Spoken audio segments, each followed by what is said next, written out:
Now, the rest of the story. If you guys want to talk about utilization of moisture in a plant, a good example for corn is exactly this. I wouldn't say we're dry at all.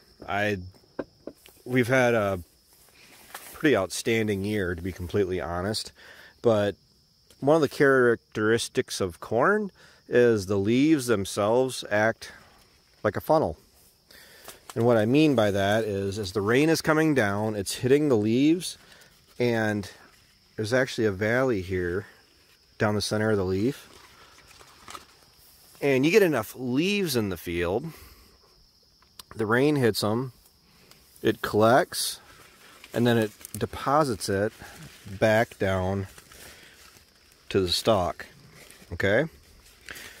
And then when you come down here, you can see exactly how that plant is doing everything it can to make sure that it's able to produce a crop. So with the amount of moisture we had today and last night it was worse, or more, we had more, but the ground is clearly dry where it's farther away from the plant, and the plant was able to get all that moisture right down to the roots. And we are to the point where abundance or a lack of moisture, I'm more concerned about a lack of moisture, isn't a concern at this stage. We're pretty much to the point where we've made a crop. It's just getting the ears filled out. The weather in regards to how hot it's getting during the day, which I got a long sleeve on because with the rain that's been going through, you get those cold fronts, and actually it gets kind of chilly. It goes from warm to cold with this rain that's been coming through. But I don't know if I've ever really done a video to really show this, but I always thought it was kind of neat, just because even though we're not getting, this whole summer we had one rain event that was 4.5 inches. That was too much. But for the most part, we were having a lot more 1/4 inch, maybe 1/2 inch rains.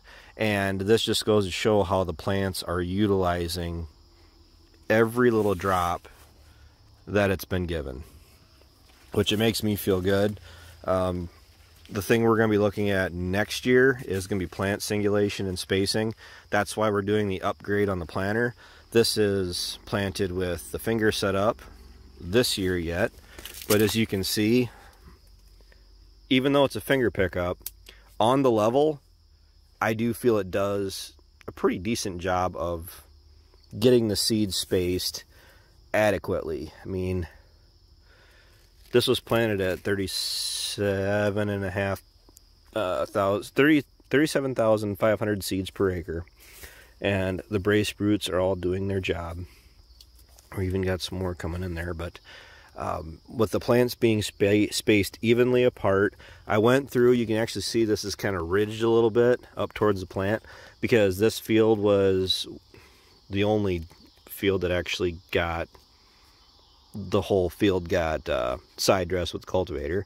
So that's part of what I do, is I am pushing the dirt more towards the plant, and you can see that it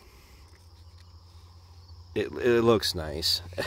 As far as your spacing, seed depth is an issue. I had an issue with getting the seed into the ground where I needed it, but when we go through next year, it'll be vacuum with electronic drives and hydraulic downforce with the reveal row cleaners that are already on it. We should have a pretty awesome planter, because getting all the seeds evenly spaced and even depth across the field gives every single plant the equal amount of moisture, nutrients that are available to it. So that way you don't have plants that are crowding each other out. So I could look a little bit, I'm sure I can find some doubles. But from the combine to the planter, I'm really looking forward to next year. I mean, the combine this fall, of course, but being able to produce some high yielding corn by obtaining more bushels per acre, just getting the seed in the ground where it needs to be. And then we're on the outside rows, of course, but double ears are pretty common. They always have been, to be completely honest. You can't really say that, oh, it's because it's the outside row. I just did this like 2 days ago, so that's on me. But going through 2 ears, I'm perfectly fine with. You get a lot of people that complain that 2 ears is bad, and I just want one big ear. And tell you what, I won't even get into that argument. All I'll say is I'm perfectly content with that plant putting on whatever it wants to for an ear, just as long as it yields. And 16 around seems to be the common number. I got one farm that basically every ear is 18 around. I mean, we got some bug damage right in the end, but I can tell you what, by the time you get to harvest, that's almost non-existent. I have seen a bunch of pictures online where you got really severe tip back where there's just nothing here, and this ear,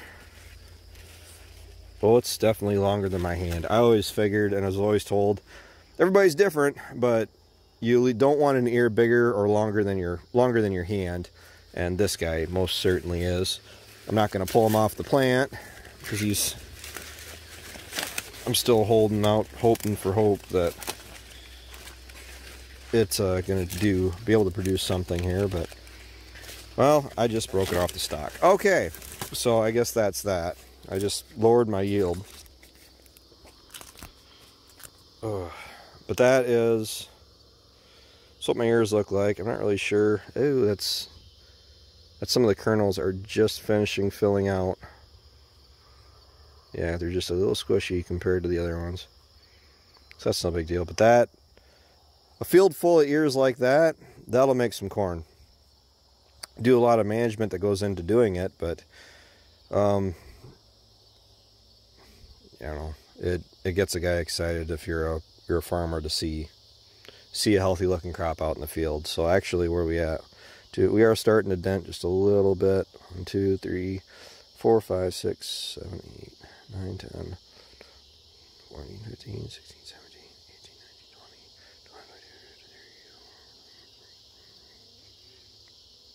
20, 21, 32, 33, 34, 35. So 35 long. So anybody that asks why didn't I keep on counting, it's 35 long. I actually didn't start counting until I left the 4th or 5th kernel up, because it's hard to adequately say how many rows around we're looking at when you see this, but you could easily say, yeah, it's about 35 all the way around, versus, if you go all the way up here and then you spin around and there's nothing there. I'm trying to count the number of actual kernels there are long, and 35 will encompass that. And then if you go 2, 4, 6, 8, 10, 12, 14, 16, 18. So 18 by 35 long. Now, the reason I get away from doing yield counts is because this is a flex year, and yield counts work generally if every single ear across every single plant looks like this. That's why yield counts are so easily off. Plus, you got to figure the weight of the ear and everything. But this was a plant with only 1 ear on it, and I don't know, I'm not gonna take out 2 more ears, but you guys be the judge. I mean, the second ear only goes to my thumb, but that first ear up here, that is easily as long as this guy that I pulled out. And I'm going to take this back home and give it to the cows. But crops look good. It's hard not to get excited about it. And we'll just have to wait and see what the combine says this fall. We got a long ways to go until we can find this out, because we have basically all of our hay to make yet. one more time. That includes waterways and the nitpicky stuff, but it's worth doing because, you know, feed is feed. And I heard in the Farmer's Almanac they are calling for, not necessarily a nasty cold winter, but they're calling for more snow than average. So if you got a bunch of hay to sell, hopefully more beneficial for people like that. But, all right, guys, I'll talk to you later.